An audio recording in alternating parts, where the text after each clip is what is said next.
Recently, we saw the monster god appear in Yusuke Murata's One Punch Man manga, but the form that this god has taken is extremely similar to a fan manga that was done years ago, and with the hype surrounding the monster god in One Punch Man, I thought it would be a great idea to revisit this amazing fan-made series, which since I last talked about it has a couple additional chapters. C. Eminglab's art is so on point, it gets better and better. He is one of the best One Punch Man fan manga artists, as you're about to see here. So grab some popcorn. This is a really long video with a lot of action and perhaps maybe even some insights as to what the monster god is in the actual manga. This is actually the second fan manga that C. Eminglab has created for One Punch Man, the first being Saitama vs. the alien Lucifer, which is a combination of the Predator and Gantz.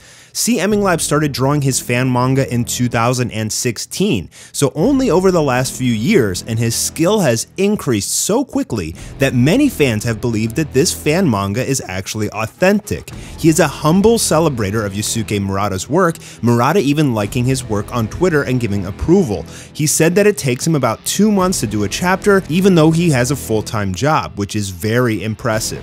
So right now in this manga, it's taking place after the Garo arc. So spoiler alert, if you don't know what happens in the Monster Association arc once Garo transforms, pretty much after Saitama defeats him, he turns back into a human and he essentially becomes, I guess, a good guy, at least in this fan manga. So this is later down the road after the Garo arc, and here we're talking about the Supreme God. According to the Top Secret Hero Association research document, Supreme God is a self-aware, extra-dimensional entity, a body consisting of countless star systems and cosmic dust. It has been hypothesized that the Supreme God originated from another universe. Disaster level is supposed to be above God, beyond all beings in existence. So one of the most recent chapters of the One Punch Man manga, we're introduced to Homeless Emperor, which is one of the monster executives, and in his backstory, a being, a god, gave him his powers, and he is insanely powerful. So this fan manga is centered around that god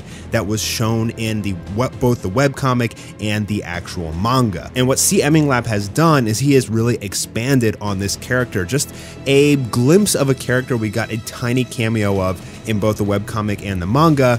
Now he's made this full story involving this god versus the One Punch Man universe heroes. In the very beginning of this comic, he basically is talking about his first fan manga they created, which was One Punch Man vs. Lucifer, which was that alien that's like kind of a combination of Predator and Gantz. And he's also talking about how this is after the Monster Association arc, after the Garo arc. Now, before we get into being introduced to the god beings, we actually get to see what happens with Garo and Bang after the Monster Association arc. And this is really cool because this is something that I think could actually happen in the manga. I think that, you know, through this series and season 2 of One Punch Man, we saw that Garo actually does have a small soft side as he befriended that kid. And I do think that he's actually going to become a good guy in the future of the manga, which is awesome because he is a fan favorite character. He's really beloved. He's an awesome character. He's really strong, and he's the successor to Bang. Okay, so here we're traveling to a distant planet where we see this warrior race of cheetah girls. So this woman she's like Wonder Woman, this cheetah girl. She's a fighter on her planet of other cheetah girls, and they are right now currently battling one of the gods. So they're charging in. He's wreaking havoc on the entire planet and their entire race. He is a titan. He is absolutely massive, about, I guess, the size of a mountain or more. We see him later. He actually does fly through a mountain and just like slices it in half. We'll get to that in a little bit. And basically this god has a variety of different powers, right? He can shoot these cosmic fireballs out that just do absolutely crazy damage, but he also has some sort of like telekinesis or something like that. He uses it on Cheetah Girl and she's like, what's going on? I can't move. So basically her entire race gets annihilated and she's actually able to escape using this special stone, which they'll talk about in a couple pages. But before we get to that, it goes back to Saitama playing a video game. He's happy because he found some new technique on the internet so that he could beat King in the video game. which is pretty funny. But we see that Garo comes back and he wants round 2. Garo is searching for something. Trying to become a monster wasn't cutting it for him, and now he says that I'm missing something in my life. Like, I have power. Maybe if I fight Saitama, that will give me what I'm searching for. But as they go outside, as they're scuffling, Cheetah Girl lands on Earth. She's completely bruised and beat up and everything. Now, Saitama and crew are going to talk to her, and she's basically going to explain exactly what these gods are. They're basically like these fourth dimensional cosmic beings that they can like travel through black holes. They refer to them as God. The galaxy we reside in is one but of many dimensions in the multiverse, and basically these gods travel through black holes. They've transcended the laws of nature, allowing them to do this, but something to do with traveling through these black holes and all the cosmic radiation has kind of made them crazy. So when they travel around and they find a new planet with life forms, they pretty much just want to eradicate everything. They've gone psychotic because of all of this cosmic radiation. And so right now, pretty much Cheetah Girl is saying that, you know, you guys are next, like God is coming for you. And she also said that they have these like psychic powers and they can invade the minds of the weak and lure them in with power and turn them into slaves. And you're actually going to see them try and do this on Garo later because he doesn't know his purpose, and so he's actually particularly susceptible to the god's influence. Now the sky starts to change and Cheetah Girl says it's here. So the god that was destroying her planet and all of her race has come to Earth, coming after her because she was the one that escaped. Now we get some really nice panels here. I love how C. Eminglap drew this. He drew it almost in an animation, almost like keyframes of the dimensional god flying through the black hole and coming to Earth, an uninhabited wilderness on the other side of the planet. She prepares them by telling them that this exposure to the prolonged radiation has twisted their minds beyond recognition, and that's why they're crazy. And as he's flying to Earth, he just slices through a mountain, showing how strong that he really is. And then Cheetah Girl has this dimensional stone object that was passed down through her tribe. That's how she was able to escape from her planet, and she's going to use that to actually transport the whole team over to where the god is. And here you go, they all teleport, and the area where the god had landed is just like completely ruined and destroyed.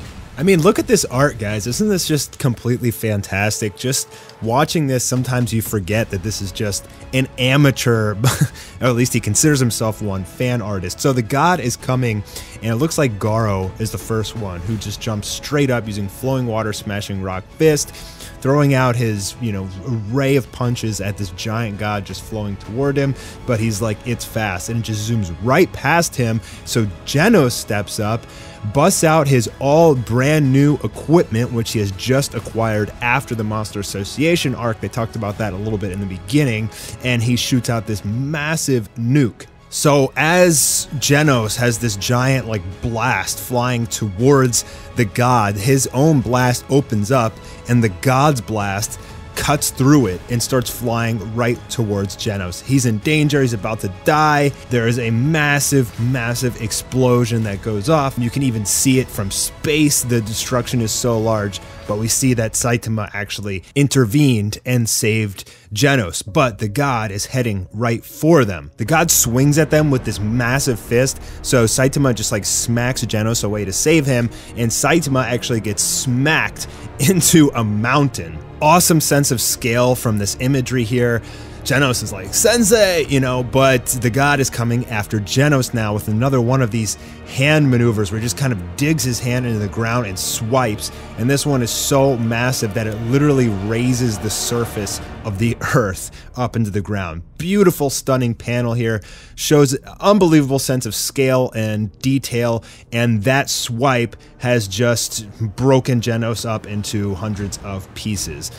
Garo acknowledging that the god just peeled off the entire surface of the earth, and now the god glances at Garo and he's gonna try and invade his mind. This is what they talked about earlier. What Garo is seeing right now is very similar to what Homeless Emperor saw when he got his powers from God. He said, "You are stubborn in your pursuit of power.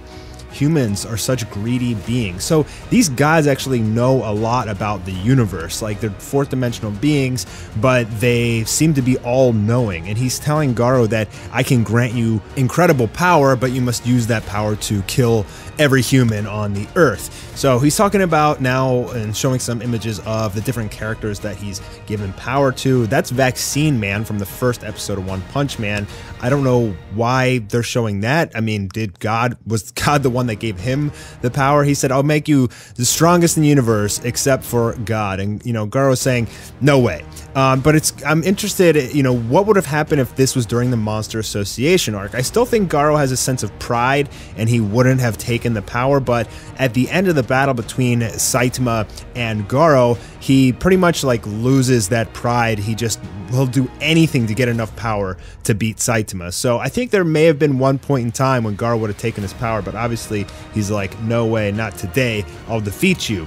And so he and Cheetah Girl dive in towards the god. And pretty much what the god is doing here is he's just swinging his arms around with such force that's creating these like shock waves of air, and it's just blowing everything up. Garo is somehow dodging this. Cheetah Girl and Garo fly in at his head. Awesome panel here showing again that great sense of scale, but God just smashes his hand down so hard. This punch is so strong it reminds me of one of Saitama's punches, and I feel like what I'm interpreting these panels as is that punch down was so strong it created a vacuum that sucked Garo and Cheetah Girl straight down into the planet, taking that damage. Saitama wakes up, freaks out after he sees the damage, but he's not freaking out because of God. He's saying, I forgot to save the console. I lost my level 80 character.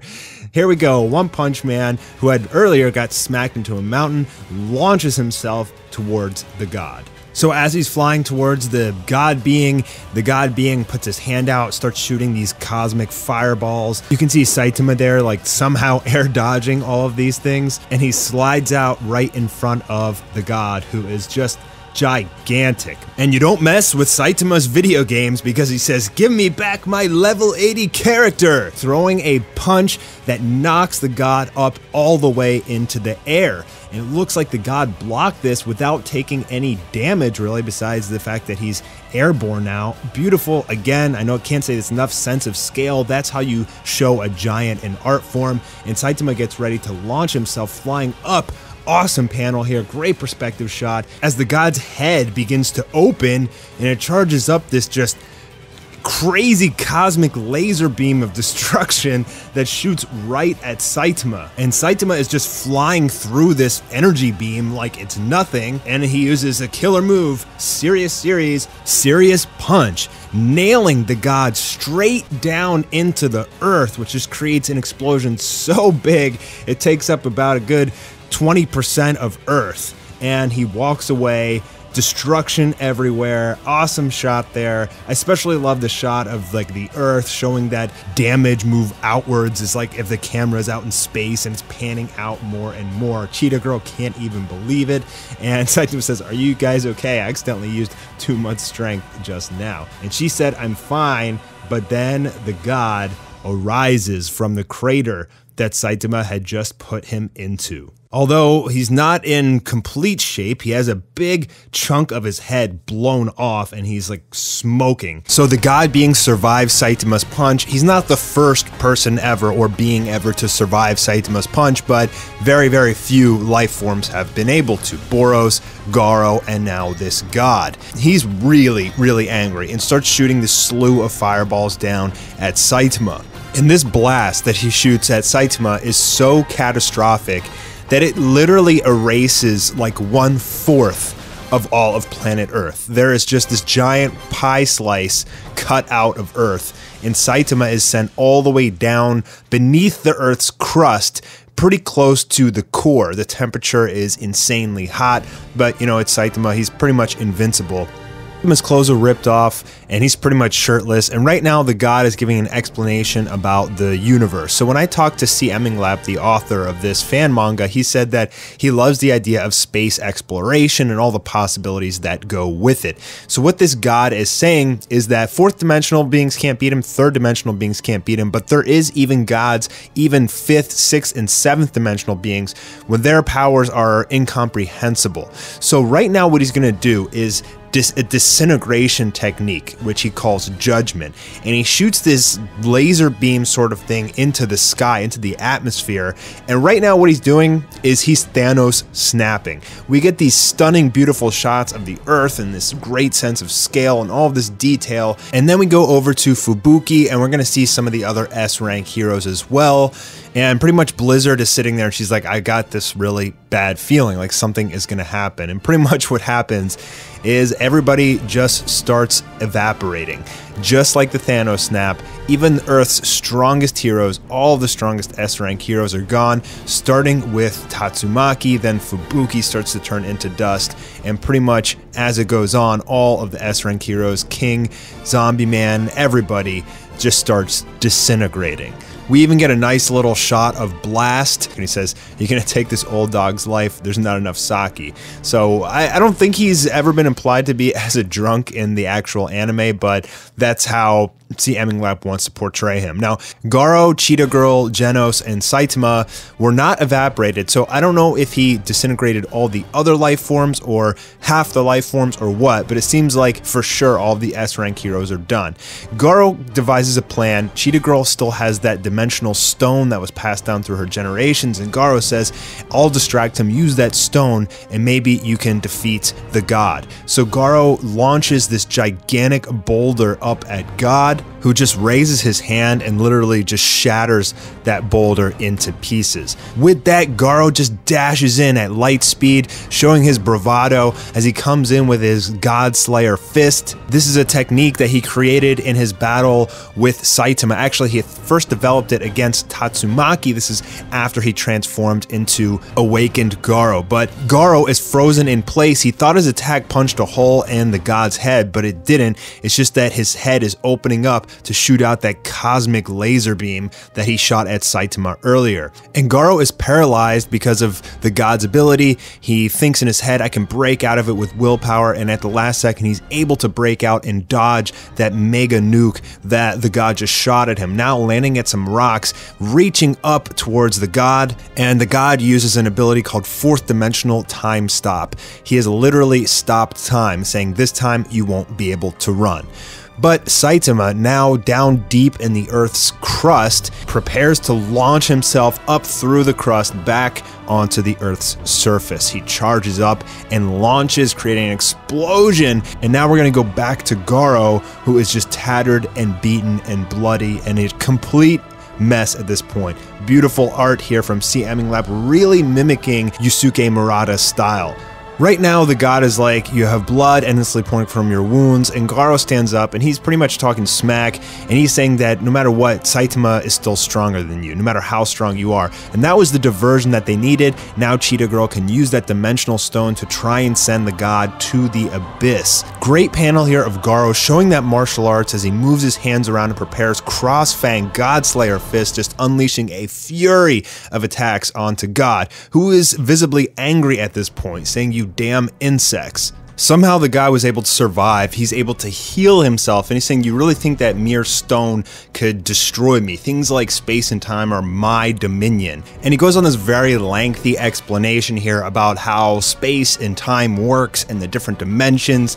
I like what C. Eminglap did here. This kind of reminds me how in Naruto, when they're explaining the science behind a jutsu or something, and they have all these cartoony looking characters depicting, you know, what exactly they're trying to portray and explain for that jutsu.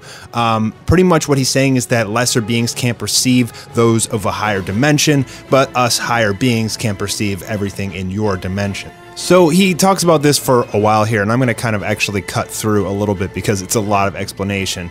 But pretty much he's saying that I'm invincible, and he just destroys Cheetah Girl here in real life. You will experience death, the strong will consume the weak, this is the fate of the universe. He pretty much blows Cheetah Girl away, Garo coming to her rescue, saving her, but I'm not sure if she's dead, but she's pretty darn beat up at this point.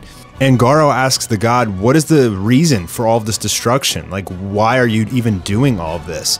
And the god says, why does nature create habits for living things only to wreak havoc upon them through natural disasters? Why do all living things eventually die? Because these are just processes necessary for evolution of the universe. Then we get a little scene here of Saitama like literally flying through the Earth's crust by punching repeatedly. He's like digging through the Earth's crust by repeated punches. And he's not there yet, but he will get there. The god saying, I haven't been this excited in a long time. I'll destroy you and this planet in one final strike. And Garo says, as long as I have breath, I won't lose. The god saying, excellent, throwing a mighty punch, so powerful. And Garo literally tries to just catch this massive attack from the god. I mean, Garo is just a human, and there's destruction everywhere. We get this shot here of the planet. It looks like Vegeta's final flash, if not more. It's just like this gigantic chunk of the planet just explodes, and Garo is completely bloody. He doesn't know what's happening. He's like, did I block it? And right now he's gonna have this pretty long flashback. It's basically a series of near-death experiences. He's, thinking about the path he's walked in life, all of the people he's met, people he's fought. And with that, he just collapses, and then we get to see what's actually happened to him. His arms were completely blown off.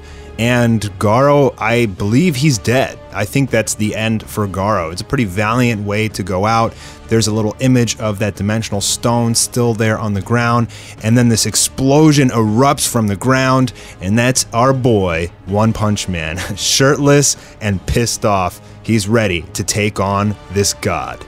So now we get some of the best panels from C. Eminglap, some of the just most stunning art. Saitama launches himself up above the god. We get great perspective shots, awesome angles here, just showing Saitama versus this titan of a being as he slams down a punch, which just shows us the most ridiculous art and angle, showing the magnitude and momentum of Saitama's punch, pushing this god down into the ground, slamming this titan head first into the ground with the whole weight of his body lifting as his head smashes into the earth. Now, Saitama didn't punch him. That was just kind of like a slap or like a slam that he slammed down so hard you can see the damage on the earth. Genos' body goes flying. And what happens in the next few panels, I'm not 100% sure what exactly is going on, but I think Saitama is charging up a kick here, and he's actually going to kind of like soccer kick this god so hard that he flies up in the air through space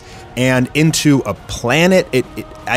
Maybe it's the moon, but it looks like it could be Mars or Venus or something like that. And this god has been rocketed out into space. The god being has survived, and now he is creating a new set of armor, presumably to be resistant to even Saitama's punches. At this point, the god extracts a myriad of rare air elements, and he is on another planet. I'm not sure which planet it is, if it's Mars or Venus or what exactly, maybe even the moon. It looked like he flew past the moon. But he's deconstructing and reconstructing, creating a new set of armor more resistant than any known element, because he knows how strong Saitama is. In a couple pages, it'll show he can't even believe how like a third dimensional being could be this strong. And he's using his power to scan to find out exactly where Saitama is in the universe. I mean, this guy must have flown really far. Doesn't he know he's on Earth? But the reason he's doing this is because he has some ability that he's going to use on Saitama. But before he uses that ability, he has a fit of rage here, throwing a punch that just creates this absolutely massive destruction. I had the pleasure of seeing C. Eminglap actually create this image right there on Twitter and seeing some of the process. This dude puts just such an unbelievable amount of detail and love into every single picture he creates. So the god here, he's saying, how can a three-dimensional creature be this strong? Damn it, he's visibly frustrated, a being that has really never faced a challenge, although he has said previously that there are 5th, 6th, and 7th dimensional beings which you can't even comprehend the amount of power that they have. And this guy pretty much can manipulate matter. I absolutely love the attention to detail on this god. I mean, look at all those little scales. Do you know that you have to hand draw each one of those tiny little scales for every picture, how long that takes? Unbelievable artwork. Saitama notices something at his feet, and it's actually the dimensional stone that was passed down to Cheetah Girl, if you remember from the first couple chapters, but she's knocked out right now. That's the stone that she used to get to Earth, and also that she tried to use to send the god being to some abyss, but it didn't really work. Saitama's asking where's Genos, but he's all broken up into pieces, and after Saitama's last punch, all the pieces of Genos were blown away and scattered, so he's pretty much MIA. Everybody's pretty much dead at this point. Saitama takes the dimensional stone and he puts it in his pocket.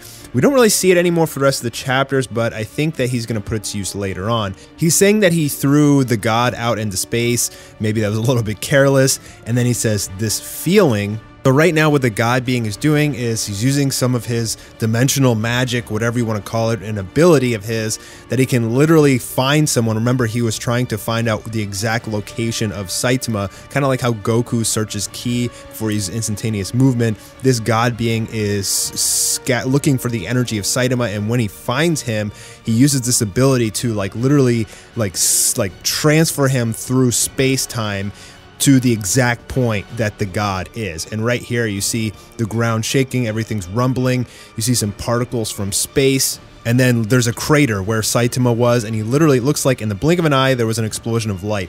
He's like literally rocketing to the exact point where God is. He's being pulled in by the god's power, and the god right here is clenching his fist after using this ability, which they go into explain. According to the law of conservation of energy, the form of energy is convertible, but the quantity is constant. In other words, we can't create energy, and by the way, take a look at this background art. He was practicing drawing fourth dimensional drawings on Twitter. So if you take a look at that art, you can see it's kind of like, if you know who MC Escher is, he's an artist that I studied growing up. It's kind of a paradox of different directions. It's almost an optical illusion to your eye. Creatures of higher dimensions can create energy for teleportation. They can form a transport tunnel of space-time through two planets. So he's literally teleporting Saitama right directly to him. Again, I don't know what planet this is. It doesn't look familiar, but whatever the case is, Saitama can't breathe in space. So he's going to have to end this fight quickly as he's rocketing towards this god on some unknown planet if there's no oxygen there.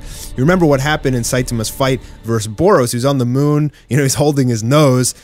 He obviously cannot breathe in space. Whatever the case, Saitama lands on this new planet, and the god, clad in his new super armor that he has created, jumps and throws a mighty punch down at Saitama with overwhelming force, and Saitama clenches his fist and throws one right back. Killer move, serious series. Love this artwork in this shot. Just beautiful perspective. You can feel the power of these two titans about to clash, and Saitama uses a new move, serious uppercut, slamming his fist into the gods, and it creates just an unbelievable amount of destruction that blows everything away.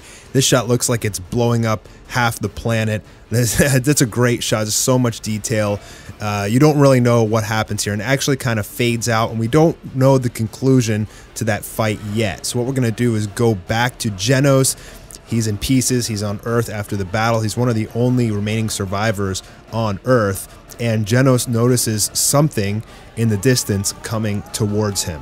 And that's actually the end of chapter 4, but there is a 5th chapter, which we're going to talk about, but it's very, very short. Let's get into that. Genos sees this massive robot, almost looks like a Gundam. I love the detail on this picture. I love how he uses the combination of darks and lights and the contrast to show the glistening armor coming off of this giant Gundam-like robot that's standing over Genos. And the chest to this robot begins to open up, blows all the smoke away, and we see that it's actually Genos's father, I guess you could say, Dr. Kuseno, the guy who pretty much made Genos. He has somehow survived in this giant robot, and he finds Genos laying out there in the ground. And he's pretty much apologizing for Genos' new armor, which, if you remember the first couple chapters, Genos got a major upgrade in this fan manga, but he's apologizing for it being destroyed, and Genos is like, it's no problem, I'm still alive and my nucleus is intact, but what happened on Earth? I'm worried about it.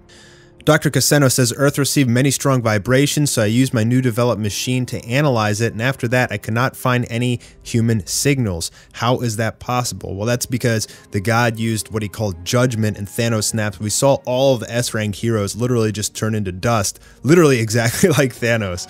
At first I thought it was a computer error, but after seeing repeated verifications, the result was obviously real. Every person and all animals are gone. You seem to have survived because you're a cyborg. But interestingly, Cheetah Girl and Garo and Saitama did not turn into dust. They were not snapped away. So I wonder why they were not affected. Maybe it was because of the dimensional stone. Maybe he'll explain that later on. Dr. Cassino survived, he says, because he was underground surrounded by radiation to use it to make his machines. I think I can make something big with the Large Hadron Collider made by humans.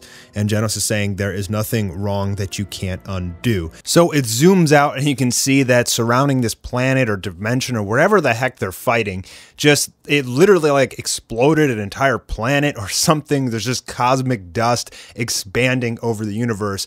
This is the power of Saitama's serious uppercut, which was never used in the manga. We've seen serious table flip, headbutt, side hops, punch, but never uppercut. So that's kind of cool. This is the power of the serious uppercut. And Saitama sees that this cosmic being survived and he's like, can I attack again? Come on, let's go. I still have to go home and take a bath. So even though this god being is so powerful, Saitama is still his regular self where this guy is nothing and he's just having fun and goofing around and just saying, can we finish this up so I can go home? And there we see the god being start to reconstruct his arm. I guess from the contact with Saitama's punch, it just blew off. It looks like his whole arm and a lot of his body. And he takes like all these particles and minerals and everything from the dust and the planets around him and kind of infuses itself into him. We learned in the last chapter that he was able to do that to reconstruct just this basically super armor, this super skin that was supposed to withstand Saitama, but it definitely did not. But now this being is coming back with ferocity as he's pulling in everything around him. I don't even know what Saitama is standing on right now because it literally just exploded the planet. And then take a look at this next panel. It looks like Saitama's literally floating. So is he literally just floating in space? How is he breathing right now? Is he holding his breath this entire time? I wonder if C. Eminglap is going to explain that in the next chapter. So, I mean, all of this did happen really fast. It's just a couple clashes and punches. There wasn't that much talking. I mean, we saw Saitama on the moon just holding his breath during his fight with Boros. So here it looks like the cosmic being is putting Saitama inside some like fourth dimensional reality. So this guy has powers over space and time, and he's able to like put Saitama in these kind of alternate dimensions, sort of these like cosmic dimensions or something. And you can see here he's reaching towards Saitama and then he's going to start doing something interesting to Saitama. And Saitama doesn't really understand what's going on. Like, what is all this stuff happening around me? And interestingly, something strange starts to happen to his body. So I don't know if there's like smoke coming off him or some kind of radiation or something, but this guy being who has various different powers, like mind control and all sorts of, like he's pretty much a god.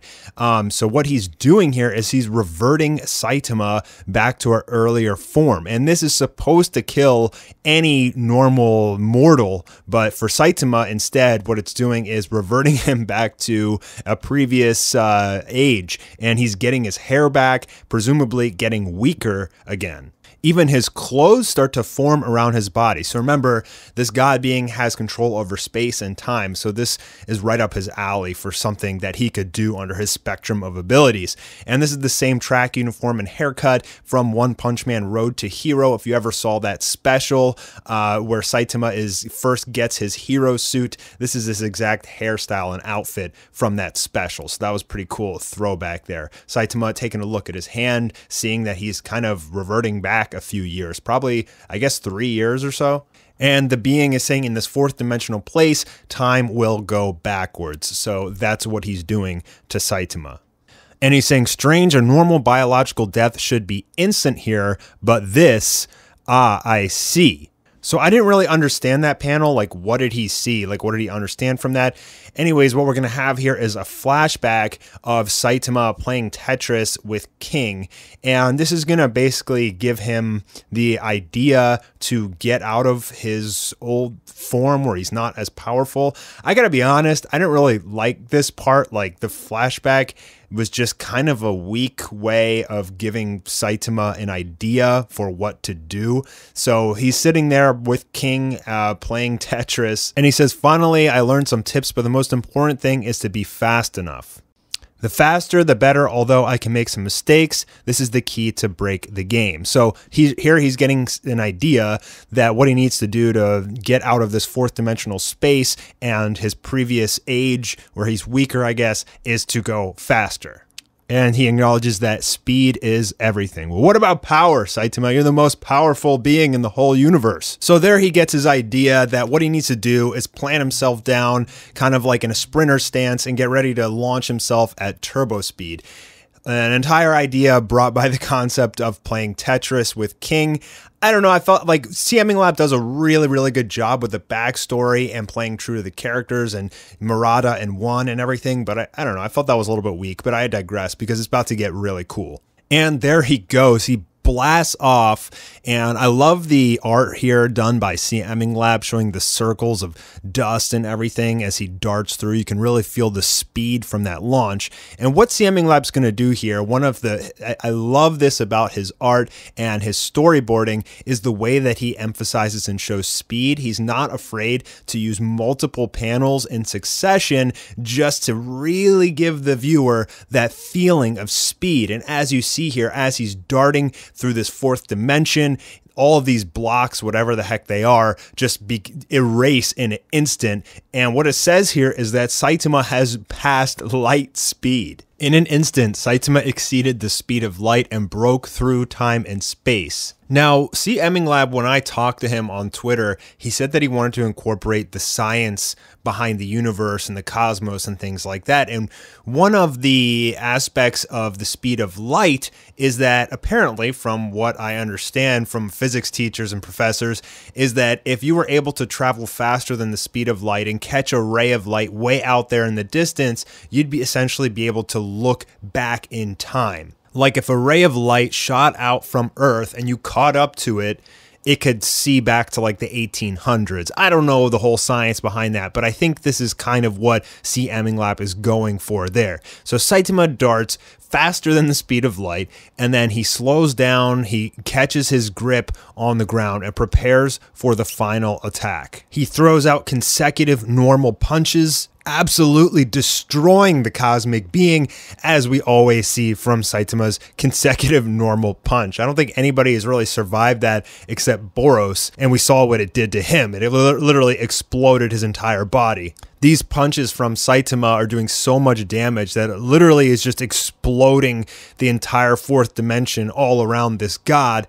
And then he says, "Good, as long as your fist is slow for an attosecond, I can do self-healing in the corner of the universe." So kind of similar to Boros in that sense that even if like a speck of him remains, he can just rebuild himself. And as he's talking, just like all the villains do in One Punch Man, pumping themselves up, Saitama just says, "Shut up, it's over." And that's when he throws a death punch. Then right here, CMing Lab gives us just this awesome panel, man. I love the artistic design of this image. Great use of shadows. The way he does the eyes and everything makes Saitama look so powerful.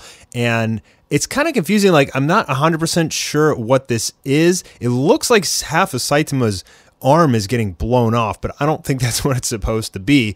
I think it's just that the punch is rocketing out so fast and so strong you can't even really see his arm. The destruction from that death punch just shatters the entire universe, it looks like, and in that cosmic dust that's left over, we see Saitama clenching his fist. And there is the last panel. So Saitama appears to have destroyed the fourth dimensional god. And Saitama's punch was so powerful that it creates this like universe-sized explosion. Saitama's saying in this direction, it shouldn't hit Earth. So he's still worried about Earth, and he's realizing here that he can't breathe in space. And he's like, I guess this is like normal anaerobic exercise. That's the same thing that Boros said. And now he's like, well, how am I going to get back to Earth? And as he's looking around, he sees some of the broken up rocks, and he starts thinking, and he's like, oh, wait, I have this weird rock in my pocket. This is the interdimensional stone that he got from Cheetah Girl in chapter 1. And as he's holding this stone, this like vortex starts to appear behind Saitama, and he sees something there, which they're actually going to show at the very last panel of what we have so far from C. Eminglap.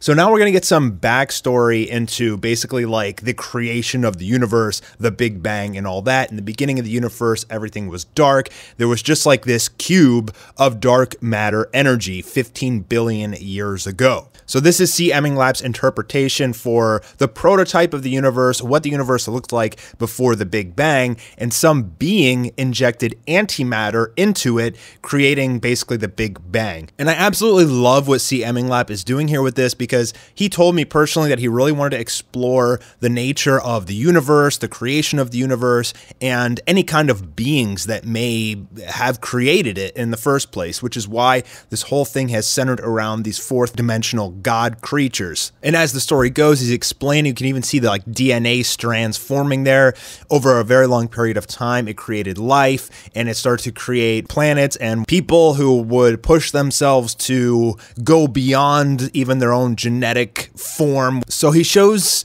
something happening here. I guess this is creatures being created. I first thought that was Saitama starting to evaporate, but this looks more like the creation of the fourth dimensional god beings. We know that there is multiple of them, beings that can pass through dimensions. And now he's getting into basically the creation of life and monsters and the ecosystem of the universe. He shows some really cool panels here of all these monsters and everything.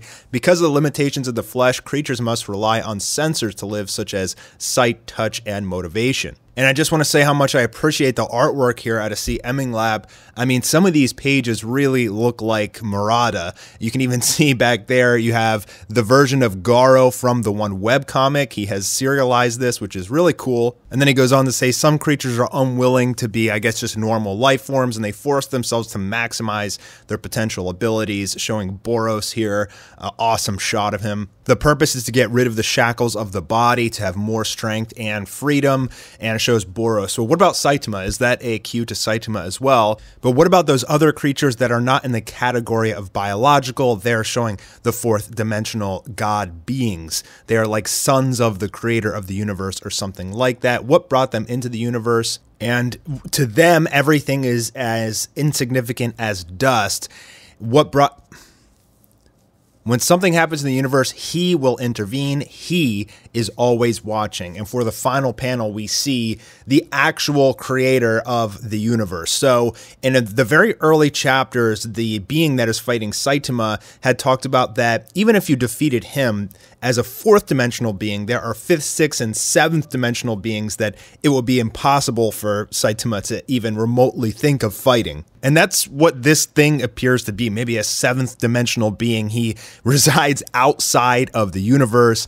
And I guess C. Eminglap is aiming at Saitama fighting that thing, because maybe it's watched the whole fight between Saitama versus the fourth dimensional god, and Saitama defeated it, so maybe that thing is going to intervene. But I mean, it's bigger than the entire universe, so I don't know how Saitama could fight it, but hopefully C. Eminglap will give us something that we can look at. That's it for everything we have so far. Links for C. Eminglap's Twitter, Dark Zesperia, and Maximus Locke are all in the description if you guys want to go support those creators. Thank you, and I'll see you on the next one.